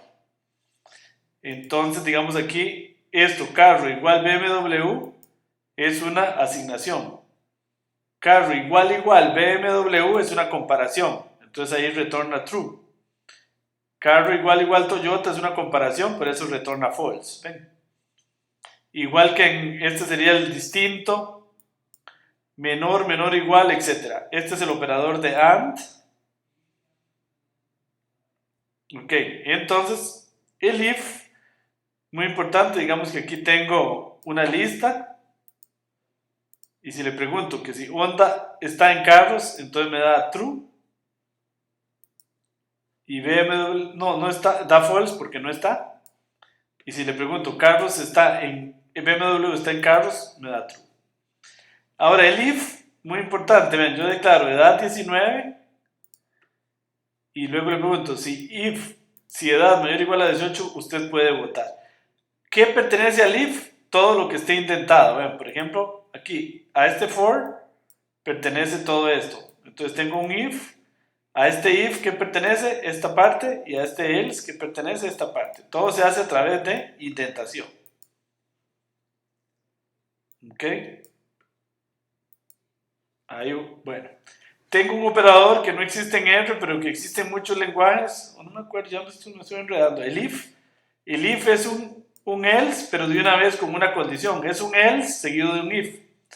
Entonces aquí pongo edad en 11. Si edad es menor a 4, precio igual 0. Else if, o el if, como se dice en Python, Esto quiere decir que si no es menor a 4, pero es menor a 18, entonces precio 5 y así sucesivamente. Y al final de una secuencia de if, generalmente viene un else. Así es como se programa en Python generalmente. Eso me da error porque no marqué aquí. Ok. Bueno, muy bien. Una lista vacía y ahí un if con la lista. Bueno, ok, muy bien. Bueno, no sé si tengo alguna pregunta. Bueno, no. Ahí nada más para terminar, este, les voy a enseñar lo siguiente, muy rápido. Digamos que yo quiero hacer un documento autorreproducible de este código Python. O quiero hacer de esto un documento autorreproducible, que es, de todo este documento yo generé este documento autorreproducible, que es este, que ya creo que lo habíamos visto. Ya me debo haber deslogueado.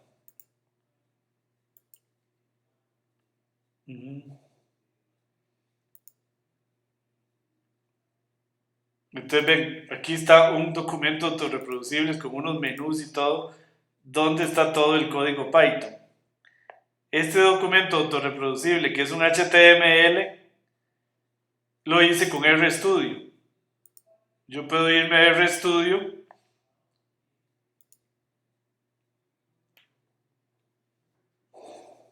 ahí estoy en RStudio.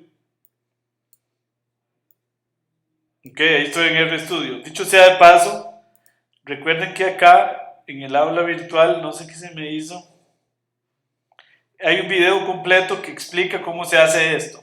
Entonces ahí por aquello. Entonces lo que yo puedo hacer aquí es generar un RMD en, en R, un R Markdown, le pongo ahí un título, tarea, y entonces él me crea aquí un típico Markdown, le borro esto lo estoy explicando muy fácil, es muy rápido, porque si no me llevo una clase. Ahí hay un video completo de cómo se hace un documento autorreproducible en R. Ahora, los que no quieren hacerlo así, la tarea también se puede entregar en un Word. Simplemente hacen el script, suben el script y van pegando los resultados en Word. Ahora les explico. Simplemente muy fácil. Vean, aquí inserto un chunk. Vean que los chunks de RStudio ahora permiten código Bash, código Python, código CPP, código R por defecto, código SQL o lo que ustedes quieran. Entonces le ponen código Python. Y listo. Perdón, lo voy a poner aquí más abajo. Insert código Python. Y aquí pego mi código Python. Entonces ese código que tengo ahí en este chunk es Python. Entonces yo le puedo dar aquí run y él me corre código Python. Ahí corrió. Y si lo quiero ver, le doy canit. Como entonces le doy canit R. Aquí. Y ahí me generó el documento autorreproducible. ¿Lo ven? Con código Python. Es lo mismo que hacíamos en R. Nada más que los chunks son tipo Python y no tipo R. Eso es todo. Y eso es de todo. Eso es todo. Nada más algún detalle, sobre todo para los que usan Mac. Vean, este es el documento autorreproducible de la clase que acabamos de ver. Acá en Mac, en el chunk inicial que pone R, que es este, cuando yo hago un R Markdown, cuando yo hice un R Markdown aquí, él me crea este chunk inicial. A ese, en Mac, sobre todo, hay que ponerle donde está pandas. Por defecto él lo pone así, en donde graba pandas por defecto, o en donde está el compilador de Python. Eso es todo lo que hay que decirle en Mac. En Windows no nos ha dado ese problema. Y eso es todo, eso es todo. Y después aquí ven, hola mundo, y uno puede ir haciendo pedazos en R si quisiera y pedazos en Python, ¿ok? No hay ningún problema, ¿eh? Si quisieran hacer ese mix. Y entonces ahí vean que ahí está todo lo que vimos antes, aquí está en un documento autorreproducible. Ok, ahora, ya para terminar, en cuanto a la tarea, para aquellos que no saben hacer documentos autorreproducibles, no se estresen, no hay problema.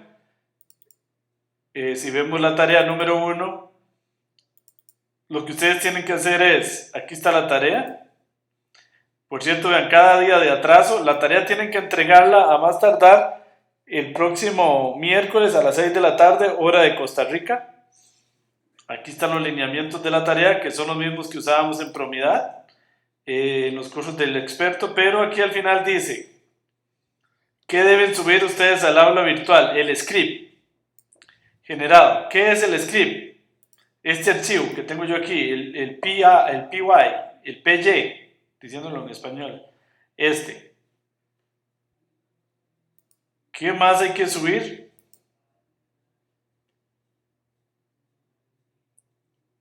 ¿Qué más hay que subir?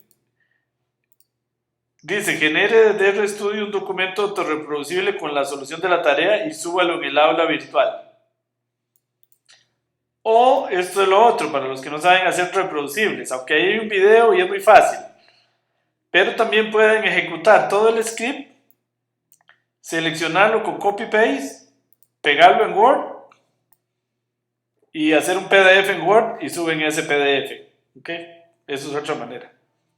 O sea, ustedes pueden seleccionar todo el script aquí, lo ejecutan, agarran la salida que viene aquí y la pegan en Word. Y entregan en Word, graben por favor un PDF. No generen un... no suban el doc, porque los doc a veces se desconfiguran y todo eso. Por favor, pongan en el documento autorreproducible o en Word títulos que digan por lo menos ejercicio 1, ejercicio 2, ejercicio 3, para que nos ayuden a entenderlo. Son bastantes ejercicios, son 22 ejercicios, entonces pónganle a trabajar, no son difíciles, ninguno es difícil, pero ¿por qué 22 ejercicios? A veces la gente se queja, pero es para aprender. Es la única manera de irse soltando en el lenguaje, es haciendo mucha práctica. Entonces, por favor, háganlo.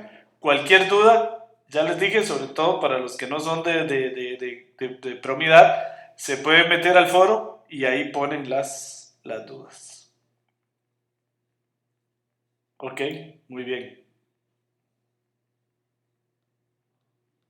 Todavía tenemos mucha participación. Vamos a ver si... cerrar ahí los micrófonos, alguien que... Ok. Tengo algunas preguntas. Me dice Bernie, ¿en ese documento las variables creadas en R se pueden utilizar en Python? Buena pregunta, Bernie. No. Todavía no se puede hacer lo que quiere hacer Bernie.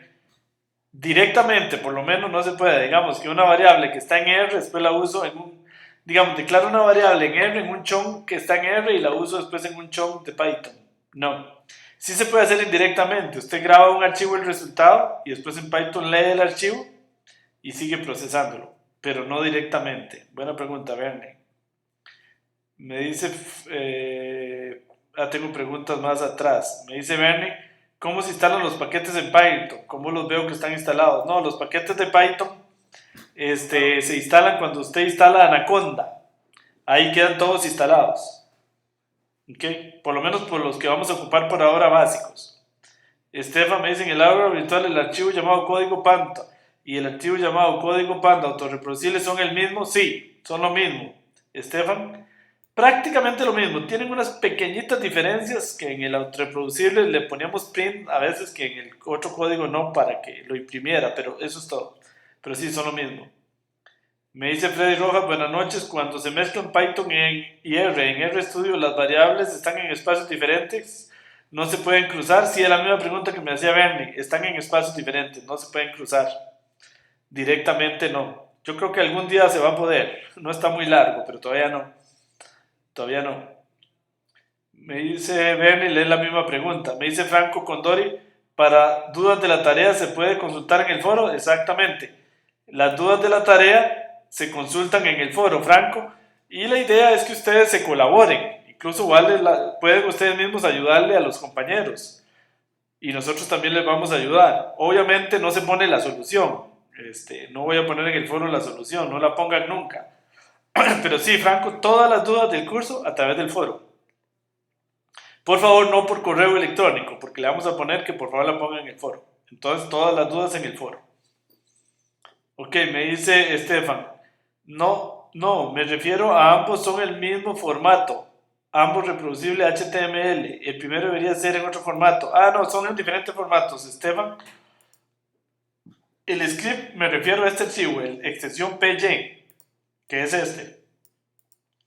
Y el documento autorreproducible que se genera aquí es un HTML. Ok, entonces este que se genera aquí, que yo veo cuando le doy canit, es un HTML, ¿lo ven? Entonces son dos cosas diferentes, Estefan. Ok. Ok, no, el script es el que genera, Estefan, el script es el que genera Spider. Este script es este. El script está en Spider. Ok, es ese. Y el HTML me lo genera RStudio. Son cosas diferentes. Ok.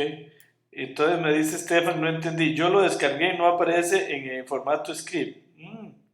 Pero para ver, ¿qué es lo que usted me dice, Stefan?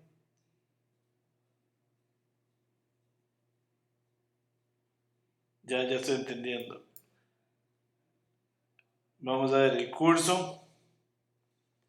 Ciencia de datos con Python. Se supone que este es un script. Vamos a ver. Ah, tiene razón. Tiene razón, los dos son HTML. Y este, vamos a ver qué es este. HTML. Es correcto, tiene razón. Ya lo vamos a cambiar. Aquí la idea es que va el código directamente del script para que ustedes lo ejecuten en Python. Y aquí va el HTML. Gracias, Stefan. Sí, ahora apenas termine la clase lo cambio. La idea es que aquí va el PY, y aquí va el HTML. Si por alguna razón se subieron en todos lo mismo. Ya lo cambio. Ok, gracias, Stefan. Sí, ya entendí la pregunta. Sí, muchas gracias. Está mal en el aula virtual. Ya lo vamos a corregir. Para que aquí tengan exactamente este que estamos viendo en Anaconda, en Spider. Ok, muchas gracias, sí, muchísimas gracias. Ajá. Ya lo corregimos, porque sí, quiero que tengan ahí directamente el código, es más fácil. Ok, bueno, muy bien, entonces, aquí vamos a abrir el video nada más para despedirnos y agradecerles, vamos acá, su participación el día de hoy en la clase. Es apenas el inicio del curso, ahí vamos a ir avanzando poco a poco, pero rápidamente. Vayan haciendo las tareas y el profesor Andrés Navarro y mi persona vamos a ir aclarándoles dudas en los foros, en el foro. El foro es muy importante también aclarar esto, dicho sea de paso, el foro va por semanas. Esta semana vamos a contestar el foro de la semana 1. En la semana, apenas empieza la semana 2, no volvemos a ver nunca más el foro de la semana 1. Nos quedamos con el foro de la semana 2, luego el de la 3 y así sucesivamente. Porque ya nos ha pasado que un estudiante nos reclama 15 días después, no, nadie me contesta la pregunta. Pero es porque de ahí la puso en el foro de la semana 1. Y el foro de la semana 1 ya nadie lo está viendo, porque ya estamos en semana 2. Para que tengan claro eso. Entonces, porque a veces sí nos ha pasado muchas veces que alguien nos dice, a mí nadie me contesta. Y es porque de ahí está escribiendo en el foro que ya nos está leyendo. Bueno, muy bien. Entonces, desearles muy buenas noches. Muchas gracias por la atención. Muchas gracias por las preguntas. Y nos vemos de hoy en 8 días, Dios mediante. Buenas noches. Gracias.